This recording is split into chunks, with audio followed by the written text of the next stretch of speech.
Merci beaucoup.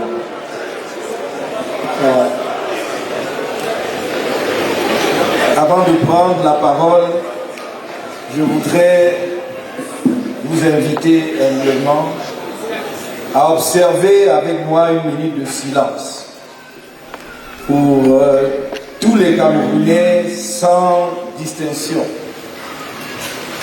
qui nous ont quittés entre la dernière convention de notre parti de 2018 et la présente convention. On comprendra aussi que j'ai une pensée particulière pour les militants du MRC qui font partie de ce lot. Et je voudrais ici citer tout particulièrement ceux que vous avez vus dans le documentaire que nous avons projeté, à commencer par quelqu'un qui n'est pas très connu, mais qui est, à notre avis, le premier combattant de MRC tombé, M. Yemafo.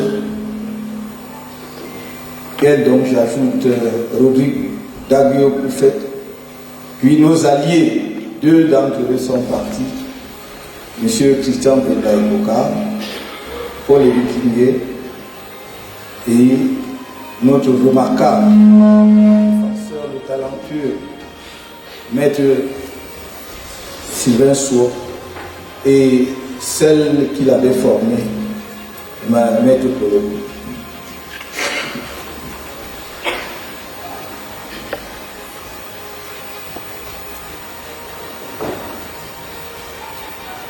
Je vous remercie. Permettez-moi aussi, avant d'entamer mon propos, de vous présenter le nouveau leadership élu du MRC,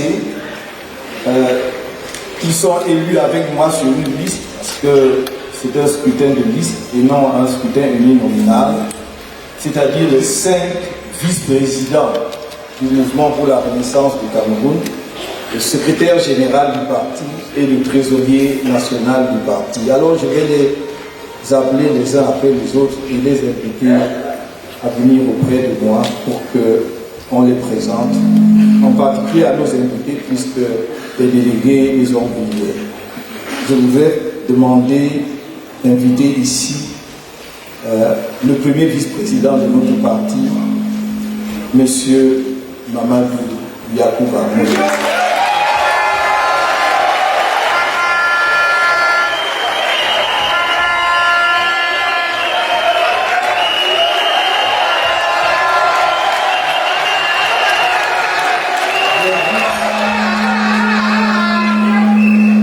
J'invite ensuite la deuxième vice-présidente, Madame Barbine Noah.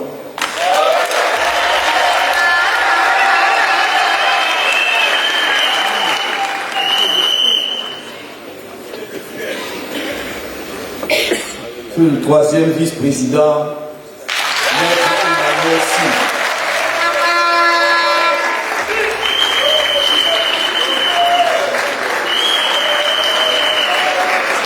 Le quatrième vice-président est Maître Oben Elvis, qui est malade, il est couché au moment où je vous parle, il est hospitalisé depuis 2 jours. Même encore ce matin, il me disait que même s'il fallait qu'il vienne avec la perfusion, il serait là, mais je lui ai dit que sa santé passe avant toute chose.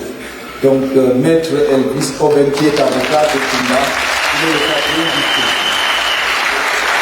La cinquième vice-présidente est Madame Aïssa Toussad, que j'appelle ici.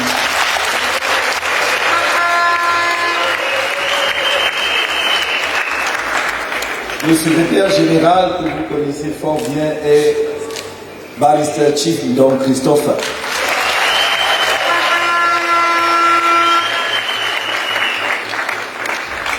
Le trésorier national du MRC est le même, intrépide combattant.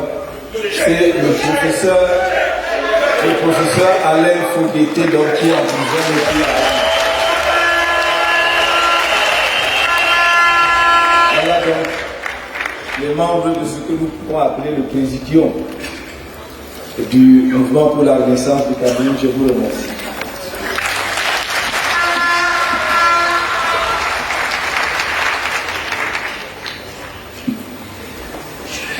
Excellences, Mesdames, Messieurs les membres du corps diplomatique ou leurs représentants, Mesdames, Messieurs les dirigeants des partis politiques, j'aurais bien voulu ici citer chacun d'eux individuellement parce qu'ils nous font un grand honneur de répondre à cette invitation et surtout de tenir les propos historiques qu'ils ont tenus cet après-midi et qui, à mon sens, posent les jalons de quelque chose que nous allons construire ensemble pour le bien de notre pays. Mesdames, Messieurs les dirigeants des organisations de la société civile, Mesdames et Messieurs les personnalités invitées en vos titres et grades respectifs, chers délégués à la convention, à la 3e convention du mouvement pour la renaissance du Cameroun, c'est un honneur pour moi de prendre la parole devant vous dans ce contexte particulier pour moi-même et le mouvement pour la renaissance du Cameroun, mais aussi, je crois, pour le Cameroun. Avant toute chose, je voudrais vous exprimer notre sincère gratitude pour l'honneur que vous nous faites en répondant favorablement à notre invitation à cette 3e convention ordinaire de notre parti. C'est une marque de civilité et peut-être même un témoignage d'estime auquel nous sommes très sensibles. Au nom de nos délégués ici présents et de tous les militants du MRC, je vous exprime notre sincère reconnaissance. Le 15 avril 2018, dans des circonstances similaires et pour la première fois, aussi bien pour moi-même que pour notre parti, je clôturais dans cette même salle d'apparat du Palais des Congrès et dans la même ferveur militante qu'aujourd'hui, la 2e convention ordinaire du MRC qui venait de me renouveler sa confiance comme président national. Je céderai à tous les délégués ici présents qui ont, permettez-moi le terme, plébiscité une fois de plus la liste que j'ai conduite pour l'élection aux fonctions du président national du MRC et qui comportait les vice-présidents, le secrétaire général et le trésorier national de notre parti. Je vous en remercie vivement en mon nom propre et à ceux des autres membres élus de cette liste. Dear comrades and political friends, I'm fully aware of the weight of your renewed confidence and the extent of your expectations for the ever more effective management of our party. In attentive listening to our militants and openness to other political parties whose vision converges with that of the CRM as well as to all Cameroonians of goodwill. I can assure you here and now that we will redouble our efforts to live up to the expectations and challenges facing our party today and tomorrow. In doing so, we will pursue the formidable momentum which, since our last convention, under the impetus of the party's executive board and thanks to the admirable commitment of the various leaders of the party's grassroots bodies, as well as numerous militants and sympathizers, has made the CRM a solid and structured political force, covering the entire national territory and a force to be reckoned with. on the Cameroonian political scene. En effet, depuis l'élection en 2018 de la direction nationale actuelle du parti que j'ai l'honneur de conduire, le MRC affiche un bilan digne d'éloge sur tous les plans. Les différentes commissions statutaires de la présente convention ont présenté hier aux délégués le rapport administratif, le rapport financier et moi-même le rapport moral. Il me reste à présent de vous présenter mon rapport de politique générale sur le parcours du MRC depuis la dernière convention et la vision de notre parti sur les perspectives d'avenir.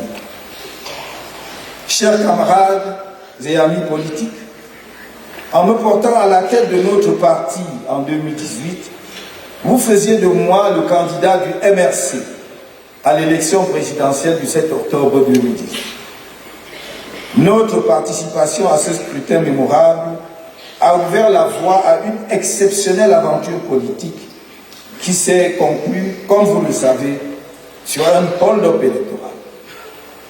Oui, le candidat du RDPC avait bel et bien été battu dans les urnes le 7 octobre 2018, mais a été officiellement déclaré vainqueur avec un score fantaisiste de 71,28% contre 14,23% à votre candidat et un taux de participation insolite de 100,48%. Le MRC, le peuple du changement et de façon générale, les Camerounais ont été spoliés d'une victoire historique. Nous avions gagné ces élections n'en déplaise aux pleureuses et aux pleureurs, ainsi qu'aux sceptiques que nos adversaires ont suscité et nourri au sein d'une certaine opinion. L'histoire le révélera, même aux plus incrédules. Et c'est pour cela que j'ai demandé, pour ceux qui en douteraient encore, alors que le septennat est maintenant à sa fin, et que le MRC a tourné la page de revendications, puisque nous savons que personne ne peut aujourd'hui penser sérieusement que le candidat du MRC victorieux va aller entrer au palais de Toudi pour le septennat. C'est pour cela, dis-je, que j'ai demandé, pour l'histoire, qu'on revérifie dans les votes, qu'on, à défaut de les reporter, j'ai demandé que l'on réunisse une commission, que nous apportions nos preuves, parce que c'est ce que j'entends le plus dans l'opinion, et qu'eux apportent la preuve de leur victoire. Alors, au moins un point d'histoire sera fait, et nous pourrons avancer sur la base de quelque chose de factuel dessus.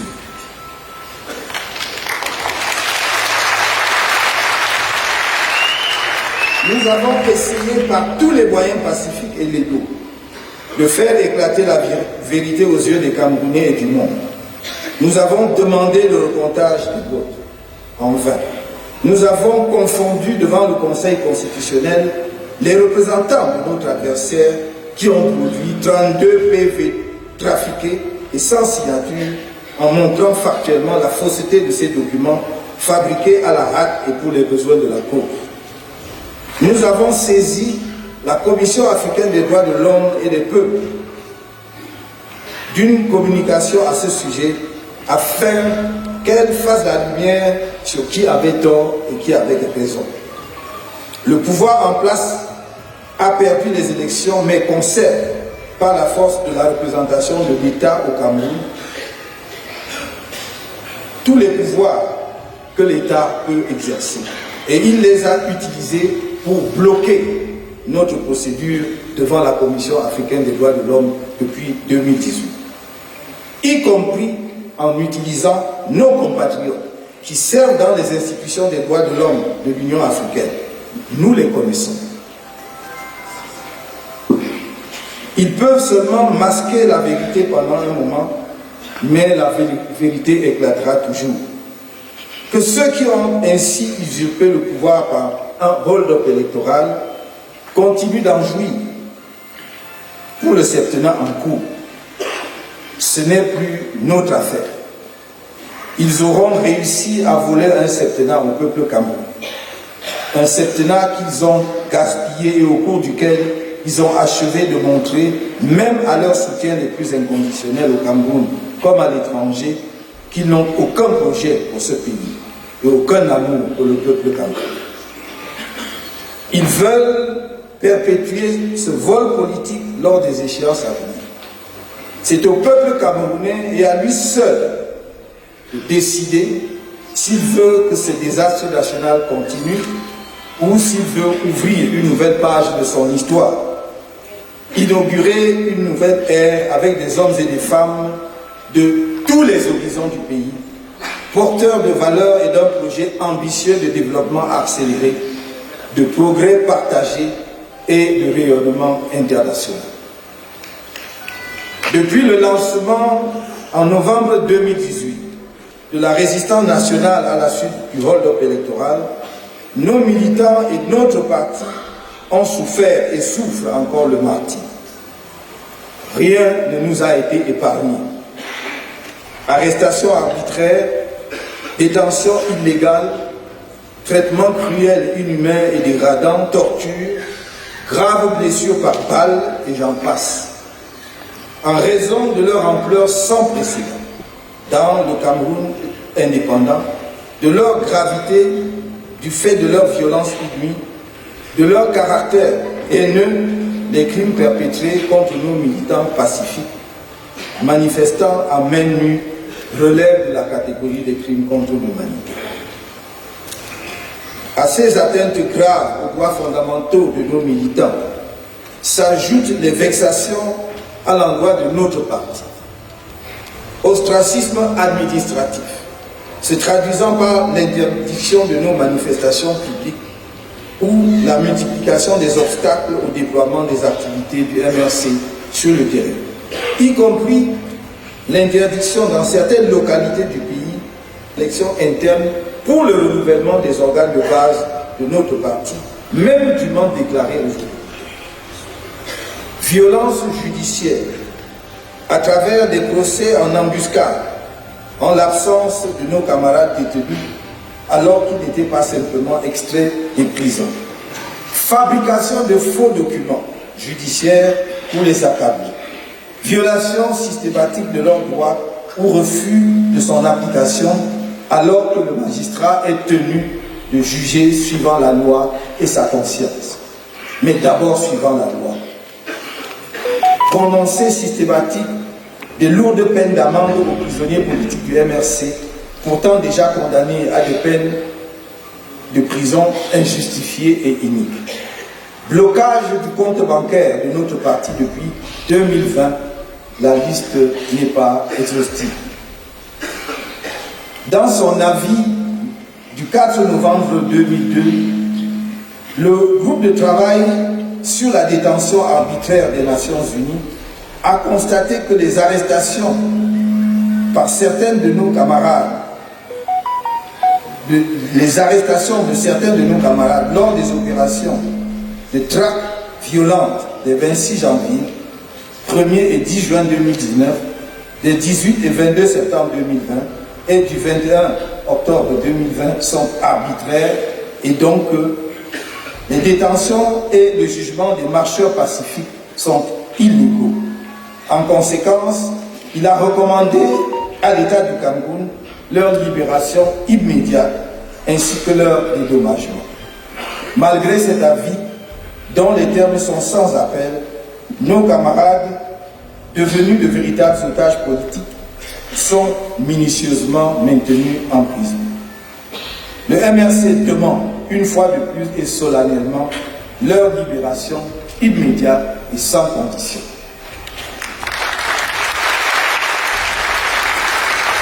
Aux orphelins, à la veuve et à la famille de Rodrigue Daguerre Koufa, mort par négligence médicale alors qu'il était en détention illégale à la prison de Nouvelle à Douala, je réitère notre profonde compassion et l'engagement du MRC à honorer un jour sa mémoire et celle des autres martyrs de notre lutte. à M.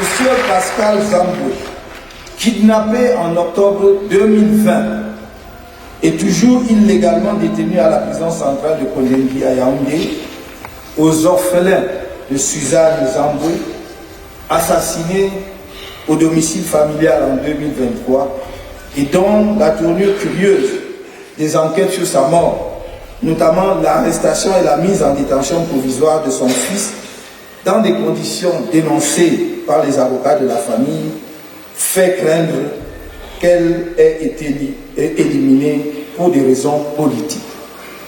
Je renouvelle les condoléances émues du parti et notre engagement à nous tenir à leur côté dans les épreuves inhumaines qu'ils endurent. À nos autres camarades toujours en détention et ceux qui ont été libérés, dont certains portent les séquelles à vie des tortures dont ils ont été l'objet, à nos militants et sympathisants dont les vies ont été bouleversées par la destruction de leurs activités économiques et parfois même de leur vie conjugale à cause de leur engagement au MRC, à leurs différentes familles, je souhaite de garder courage et foi en l'avenir. Je puis les assurer que leur sacrifice ne sera pas vain. Ils vont pas nous décourager, président. À toutes les Camerounaises et tous les Camerounais, tous les partis politiques et organisations de la société civile alliés de 2018 et tous les autres au Cameroun et dans la diaspora qui nous ont apporté leur soutien à un moment ou à un autre, j'adresse nos sincères remerciements. En 2020, notre parti a décidé de ne pas prendre part aux élections législatives et municipales pour les raisons que nous avons longuement expliquées. Certains de nos militants, aussi bien des cadres nationaux que des responsables des organes de base du parti, ont pu mal comprendre cette décision et ne l'ont pas acceptée. Il s'en est suivi quelques démissions de cadres, dont quelques-uns sont allés créer leur propre parti politique. Nous comprenons que des ambitions personnelles aient pu être contrariées par le boycott. Mais comme nous l'avons dit à diverses occasions, l'ambition personnelle ne saurait être mise au-dessus de l'intérêt du parti et a fortiori de la nation camerounaise. Les organes de base du parti se sont mis en retrait des activités du parti pendant un moment, avant de se remobiliser.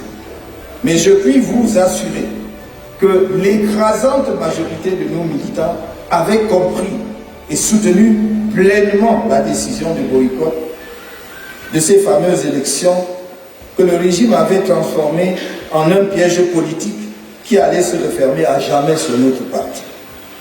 Depuis bientôt 4 ans, je ne peux pas vous dire combien de témoignages j'ai reçus de nos militants, de tous les niveaux, voire des sympathisants, me disant que notre boycott fut une décision de sagesse et qu'elle a sauvé notre parti de la destruction. La présence massive à cette convention des délégués que vous êtes, qui sont des responsables des organes de base du parti à tous les niveaux, et vous n'êtes qu'une partie des délégués que le MRC aurait pu accueillir ici. Mais la salle du palais des congrès n'étant pas extensive, il fallait bien limiter justement aux dimensions de cette salle. Et je parle de délégués, je ne parle pas de militants. Donc, votre présence est le témoignage éloquent du soutien sans faille de la base militante et des cadres du parti à tous les niveaux à cette décision historique de boycott. Cette décision fut prise, croyez-moi, la mort dans l'âme, à un moment où notre parti bénéficiait d'une très grande empathie de la part des Camerounais, à la suite de l'incarcération inique et cynique de ses principaux dirigeants en 2019. L'attitude du parti au pouvoir, ainsi que de ses alliés de tous bords, qui critiquent depuis 4 ans de façon virulente notre décision de boycott de 2020, est et essaient de construire ce qu'ils appellent notre incohérence, confirment sans l'ombre d'un doute que ces élections, convoquées dans la précipitation le soir de notre visite mémorable sur le site de la tragédie de Louaché à Bafoussam, étaient un traquenard politique pour le MRC. Sinon, comment pouvez-vous expliquer que ce soit ce parti et ses alliés qui se plaignent le plus de ce boycott, alors que nous leur avons donné l'occasion de s'octroyer sans gloire tous les sièges qui étaient en compétition? Nous savons aujourd'hui que les élections couplées de 2020 étaient conçues par nos adversaires comme une sorte de second tour de l'élection présidentielle de 2018, dont ils nous avaient spolié de la victoire. Leur objectif était de tout mettre en œuvre pour nous humilier électoralement afin de montrer que nous ne pouvions pas avoir gagné le scrutin présidentiel, qui leur restera à la gorge toute leur vie. Mes chers amis, notre parti est sorti moralement et politiquement gagnant de ce boycott de 2020. D'abord, nous avons montré à nos compatriotes des régions anglophones, en particulier à tous les Camerounais en général, que nous sommes la seule force politique du pays qui a choisi de payer le prix politique le plus élevé afin qu'une solution pacifique, construite sur un dialogue inclusif, soit trouvée à la crise qui ravage les deux régions. Et je puis vous dire que ce message politique a été bien entendu, si j'en juge ne serait-ce que par le nombre impressionnant de nouvelles adhésions au MRC entre 2020 et 2023. Ensuite, notre mot d'ordre de boycott a été suivi massivement par les électeurs. En effet, d'après le rapport des observateurs nationaux et internationaux de ce scrutin couplé de 2020, le taux de non-participation se situait entre 75 et 80% d'un corps électoral qui est déjà très faible. Sans prendre part à ces élections, notre parti a ainsi montré la solidité de son ancrage dans le peuple camerounais. Enfin, il est apparu après coup que notre boycott de cette mascarade électorale de 2020 a préservé l'unité de notre parti, menacé par les ingérences administratives et les conditions de formation des listes électorales. En effet, l'ouverture à ce que l'on a appelé alors les membres de la société civile et aux personnalités indépendantes avait frayé la voie à des opportunistes politiques sans conviction ni loyauté envers notre parti. Ils sont donc partis comme ils sont venus. J'ai dit, et je le répète solennellement du haut de cette tribune, le MRC prendra part à toutes les élections à venir, notamment les élections législatives et municipales, ainsi que la présidentielle en 2025 ou avant. Notre parti y prendrait part, même si on les convoquait demain.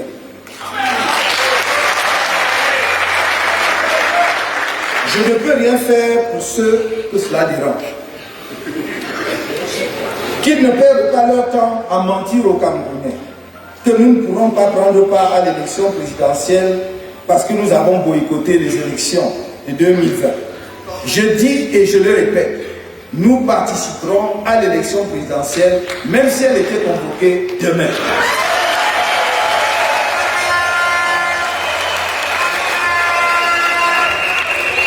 Alors, mes chers amis, chers compatriotes, ne les écoutez pas, car ils veulent vous décourager afin que vous ne vous inscriviez pas massivement sur les listes électorales.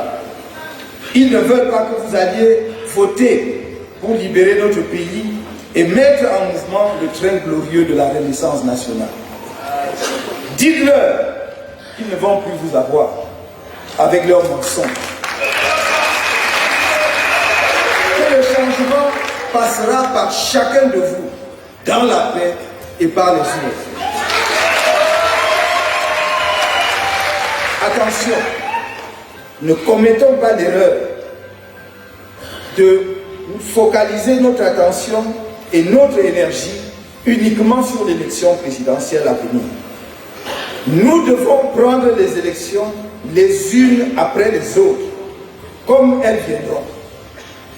Selon le calendrier électoral normal, le double scrutin législatif et municipal devrait se tenir au tout début de l'année 2025 et, en principe, la convocation du corps électoral pour ce scrutin devrait d'ailleurs avoir lieu à la fin de 2024.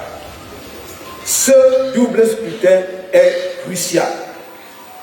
Il faudra vous préparer, nous préparer à remporter le plus grand nombre de communes et de sièges de députés, car ce sera la première étape de la dynamique qui va nous amener à conquérir la présidentielle en octobre 2025.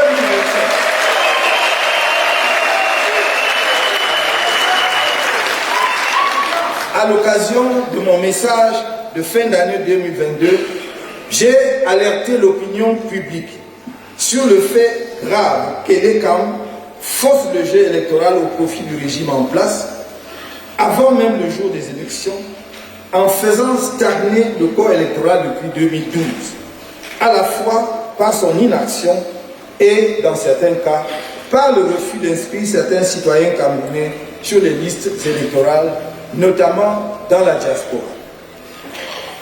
Depuis que nous avons mis en nu ce scandale, chiffre à l'appui, Elekam n'y a jamais apporté un démenti, ni la moindre tentative d'explication. Cet organisme est un instrument de conservation du pouvoir et non un régulateur du jeu électoral. Mais à quoi aura servi le septennat qu'Elekam a attribué et avec la confirmation solennelle du Conseil constitutionnel à ceux qui n'avaient pas gagné? À quoi aura servi ce septennat qui touche bientôt à sa fin? Seulement à plonger encore plus les Camerounais dans le désenchantement et le désespoir. Regardez à quel point les gens sont devenus agressifs dans notre pays. Combien ils ont perdu l'estime de soi. Combien notre jeunesse ne rêve que de partir à tous les prix. Combien il faut vendre son âme pour avoir un emploi ou une perspective de carrière.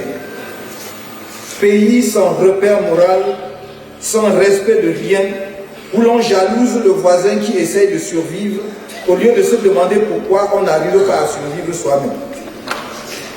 Pays où l'on déclare nerveusement qu'on ne fait pas la politique parce qu'on dit qu'on veut voir grandir ses enfants, alors parce qu'on a peur de regarder les choses en face et de voir que c'est la mauvaise politique qui est à cause de nos malheurs.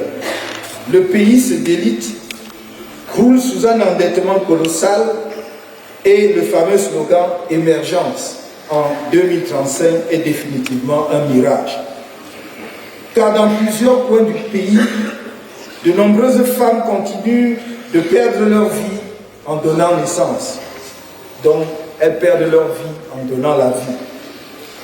Et dans toutes les régions du pays, les infrastructures routières en particulier sont en piteux état.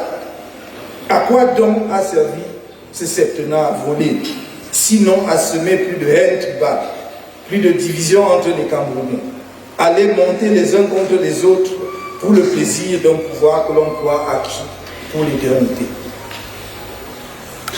À quoi a servi ce septennat de toutes les dérives, sinon à enfoncer davantage un pays sans boussole sous le règne de l'anarchie et du bon plaisir, où chaque dirigeant se taille son fief qu'il gère à sa guise, sinon à multiplier les scandales et les crimes crapuleux dans l'arrogance et l'impunité totale, dans le mépris de ceux qui, choqués, tentent de demander une explication.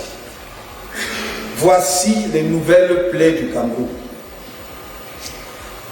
Can-Gate, Covid-Gate, Glencore-Gate, ligne 94 et 65 Gate, autoroute Yaoundé-Douala-Gate, Savannah Gate, Barrage Nachtigal Gate, Assemblée Nationale Gate, émoluments et fausses taxes à témoins Gate, procédure judiciaire sur des assassinats monstrueux Gate, Route, Kribi et Bolova par Acom 2 Gate, et j'en oublie pas mal.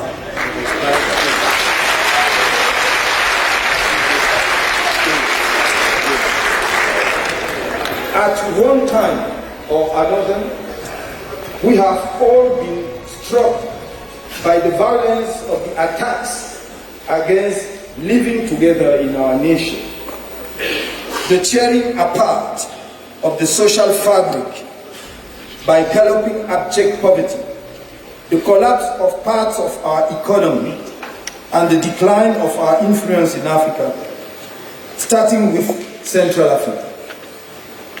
And at one point or another, we said to ourselves, we have to stop this endless descent into hell. Therefore, it is high time to organize ourselves, to act together. Only political changeover can allow our people to regain their dignity, get back on their feet, and finally meet the multiple challenges that have been piling up in front of them for the last 41 years. Only a political changeover can restore the smile and lust of pride of our people through an effective and adequate response to their pressing problems, which today include insecurity, lack of jobs, economic lethargy, lack of access to health care for the majority of our population, preservation of the justice system, inadequacy of the current educational model, lack of infrastructure, lack of energy, lack of public governance, poor treatment of teachers, high living costs, and the tracking down of the Cameroonian diaspora, which the regime stigmatizes as an enemy of the country. Aware of the urgent need to address these issues and of the imperative to avoid a repeat of the electoral holdup, particularly in the next presidential election, I humbly appeal to all political parties, trade unions, civil society organizations, and opinion leaders sincerely committed to the struggle to restore the dignity of our people and the sovereignty of our country, to work together to recreate the condition that brought about the Union for Change in 1992. En 1992, j'ai soutenu l'Union pour le changement, sans marchandage ni espérance de la moindre contrepartie, parce que le pays donnait déjà des signes patents des dérives qui l'ont conduit dans l'impasse actuelle. Certains des acteurs majeurs de cette coalition historique sont encore vivants. L'honorable Jean-Michel Nichel vient d'en faire témoignage et peuvent effectivement rendre témoignage de ce que j'ai dit. Malheureusement, en dépit de la victoire dans les urnes du candidat de l'Union pour le changement, la cause du changement fut trahie et la victoire officielle fut attribuée au même candidat qu'en 2018. Au MRC, nous sommes totalement ouverts et disponibles pour discuter avec chacune des forces de progrès de notre pays des modalités de la relance de cette nouvelle union pour le changement que nous proposons d'appeler Alliance politique pour le changement, en abrégé APC. Une telle alliance a déjà commencé à se dessiner avec la bien nommée Force de changement du Cameroun, que je salue très chaleureusement pour son courage et la clarté de son positionnement politique.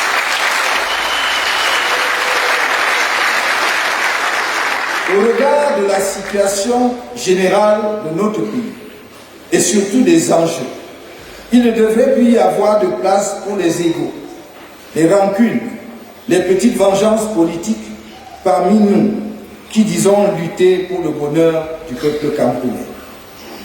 La plateforme mise en place pour élaborer des propositions de modification consensuelle et participative du code électoral a montré que des partis politiques ayant des trajectoires différentes peuvent s'accorder sur l'essentiel, travailler ensemble dans le respect mutuel et produire des résultats remarquables.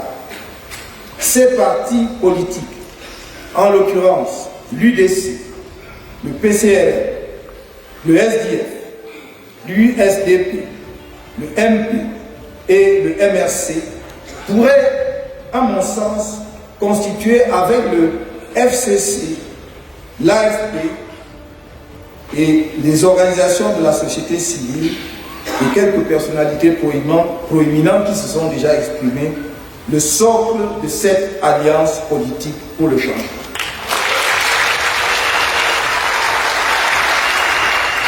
Bien plus, devrait se joindre à l'APC, l'Alliance politique pour le changement, l'UNDP, la branche progressiste de l'UPC. J'ai dit celle qui est fidèle à l'esprit des pères fondateurs de ce parti et qui porte justement le flambeau du nationalisme camerounais. Ainsi que toutes autres formations politiques, les organisations et personnalités qui sont révoltées par l'effondrement moral de la société camerounaise et l'incompétence systématique, voire systémique du régime dit de renouveau. Ils y auront toute leur place.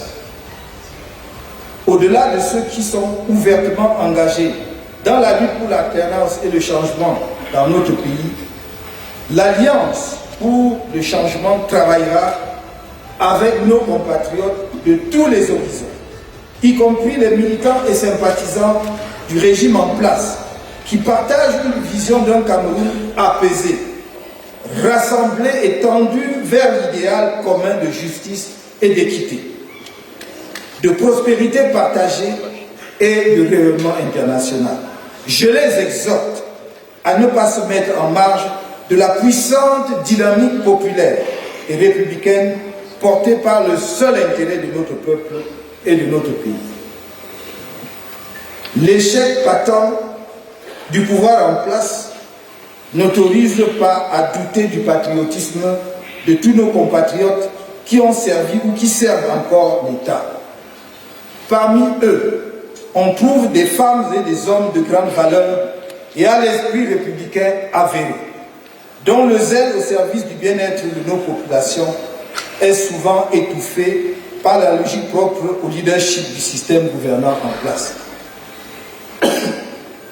J'invite ces compatriotes à laisser aux supporters passéistes de ce régime déboussolé, partisans nostalgiques du parti unique, leur rêve chimérique du pouvoir perpétuel, de la succession héréditaire ou de gré à gré au sommet de l'État, et à se joindre dès à présent à l'Alliance politique pour le changement. Le Cameroun est notre patrimoine commun. Il doit être une nation réconciliée et rassemblée. Nul ne sera tenu à l'écart dans l'effort collectif pour son redressement. Nous devons travailler de toutes nos forces, chacun avec ses talents, afin de relever notre pays et d'apporter à nos concitoyens les dividendes qui sont légitimement en droit d'attendre de l'indépendance de leur pays. C'est pour cela que sont morts nos héros nationaux. Réconcilier notre pays, réconcilier la nation camerounaise, je dirais même, commence, non pas passe seulement, mais commence par le rattrapage. Je le redis, c'est important. Réconcilier notre nation, notre pays, passe, et je dirais même commence, par le rapatriement des restes mortuaires d'Amadou Ahidjo.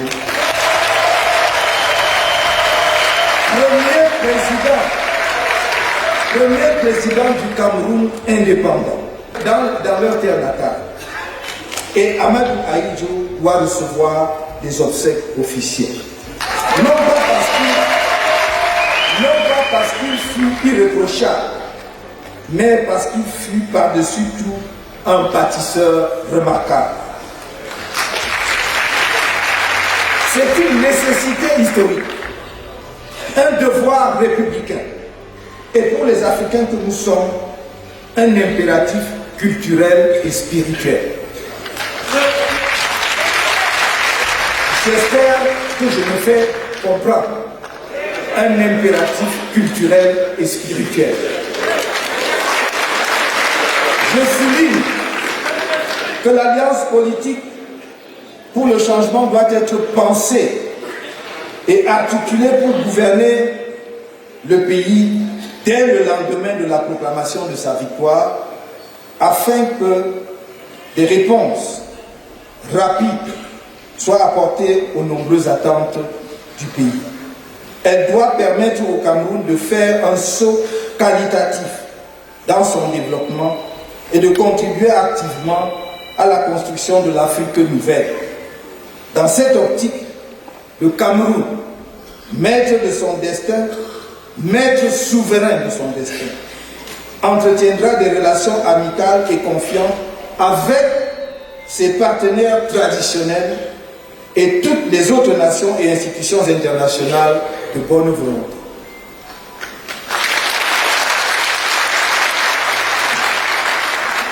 Since 2017, our country has sunk into a disastrous civil war in the northwest and southwest regions due to the incompetence of those in power to manage politically a conflict that is fundamentally political issue. Since then, Cameroon has moved forward with a thorn in its side. In 7 years, the civil war has already claimed thousands of lives among the defense and security forces, their compatriots who have taken up arms, and the trained civilian population. It has caused millions of internally displaced persons and exiles, rendered the economy of these regions bloodless, strained state finances, and profoundly altered the unity of the Cameroonian nation. This is the result of an arrogant style of government characteristic of the current regime. For there was absolutely no justification for the bloody repression of peaceful demonstrations by the students, teachers, and lawyers in the two English-speaking regions, apart from an overt political desire to terrorize citizens exercising their civil and political rights.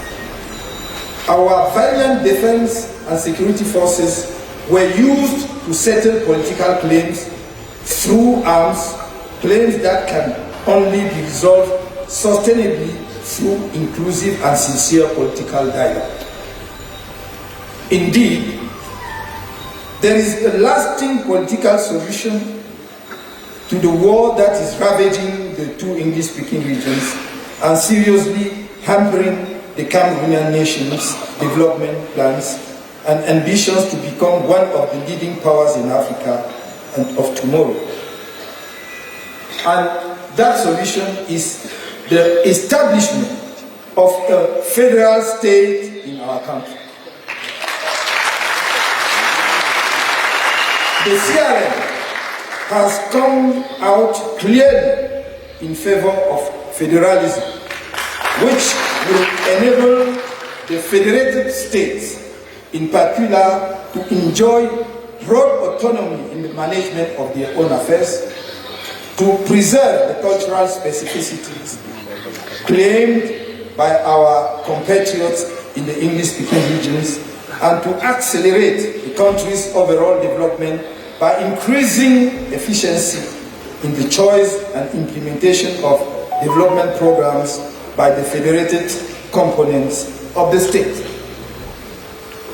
We have consistently put forward concrete proposals for a political solution to this armed conflict. We persist, despite the fact that the regime has preferred to listen to those who have so far irresponsibly led it to war and violence of all kinds. Let us never forget that far from the small screen where all the theories justifying state violence are displayed, there are deaths and unspeakable suffering of the population. I make it my business to convince members of Politique Alliance for Change, APC in French acronym, to convince its members, present or future, of the urgent need for our country to put a rapid end to this absurd fratricidal civil war that we have no need of, by holding within fairly short time frame an inclusive political dialogue that will create the conditions for the expression of all the sensitivities of our brothers and sisters from the English-speaking regions within the framework of our beloved homeland, Cameroon. I hereby declare to our brothers and sisters who are confronting their brothers and sisters of the National Defense and Security Forces with weapon in hands that if we come to power, we will not play tricks with them. Secession is not an option. Separation is off the table. Apart from that, everything can be solved through dialogue, and we are committed to that.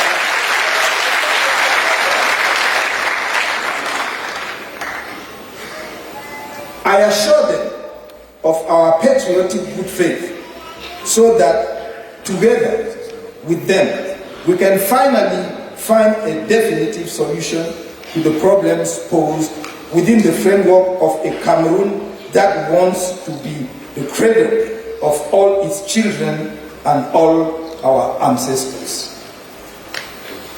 Ceux qui ont le triomphe facile chanteront à tue-tête que les groupes armés sécessionnistes sont vaincus, qu'il n'y aurait plus qu'à les laisser disparaître lentement. Ce serait une grave erreur de raisonner de la sorte, car un conflit comme celui qui oppose les insurgés des régions anglophones au pouvoir central de l'État ne se gagne jamais définitivement sur le champ de bataille, mais autour d'une table de fraternisation. Choisir l'illusion d'une victoire armée, c'est choisir de transmettre ce conflit aux générations futures, car il referait inévitablement surface. C'est pourquoi j'en appelle à la conscience des chefs de nos vaillantes forces de défense et de sécurité, afin qu'ils soutiennent une démarche sincère pour une solution politique du conflit. Ce serait une attitude patriotique de la grande armée camerounaise. Les forces nationales de défense et de sécurité seront toujours plus fortes que n'importe quel groupe armé non étatique, aujourd'hui et demain. Mais trop de sang a coulé dans cette guerre. Nous devons nous mettre ensemble pour enfin donner une réelle chance à la paix.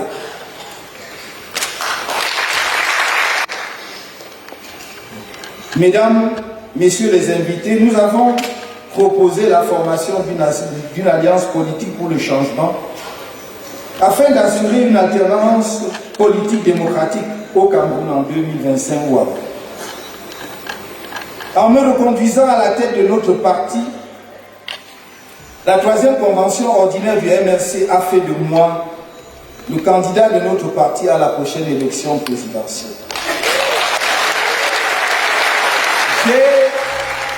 J'ai entendu l'appel lancé bien avant la tenue de la présente convention et tout à l'heure encore par des forces importantes de la scène politique camerounaise pour que la dynamique nouvelle se fasse autour du candidat du MRC en vue du scrutin présidentiel à venir.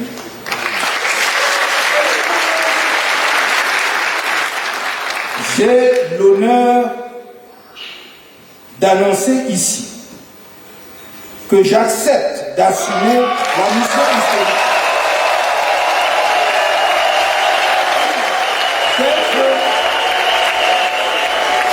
d'être le porte-flambeau de l'Alliance politique pour le changement, désormais en marche. Je suis très reconnaissant et fier d'être le candidat de cette alliance à l'élection présidentielle, candidat du consensus, si les uns et les autres nous rejoignent, de la vérité, de la paix, de la justice et de la réconciliation dans les régions anglophones du nord-ouest et du sud-ouest, au sein d'une nation réconciliée, y compris avec les esprits de ceux qui ont porté notre pays sur les fonds baptismaux. Je le redis en anglais. Dear delegates of the CRM, ladies and gentlemen, we have proposed the formation of a political alliance for change to ensure a democratic political alternation in Cameroon in 2025 or before. The third ordinary convention of the CRM reappointed me as leader of our party, making me our party's candidate for the next presidential election. I've heard the appeal made long before this convention was held, and again today, by major forces of the Cameroonian political scene, for a new dynamic to build around the CRM candidate for the forthcoming presidential election. I have the honor of announcing here that I do accept this historic mission of being the torchbearer of the Political Alliance for Change, which is now on the march. I am very grateful and proud to be the candidate of this alliance for the coming presidential election, candidate of consensus, truth, peace, justice and reconciliation in the English-speaking regions of the Northwest and Southwest regions and within the nation as a whole.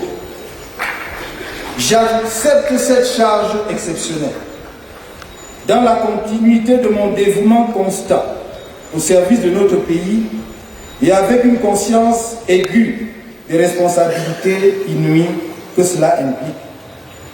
Je puis assurer ceux qui sont déjà dans la nouvelle dynamique, comme ceux qui la rejoindront, je l'espère, bientôt, qu'il s'agit d'une responsabilité historique collective.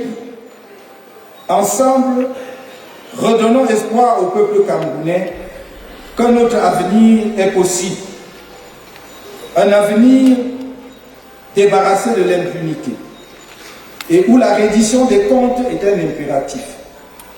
Un avenir de développement accéléré et de prospérité partagée dans lequel le Cameroun sera enfin gouverné.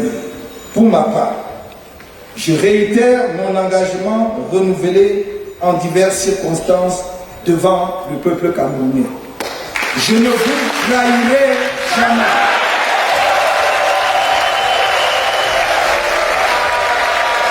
Vive le mouvement pour la renaissance du Cameroun. Vive l'Alliance politique pour le changement. Vive le Cameroun. Je vous remercie.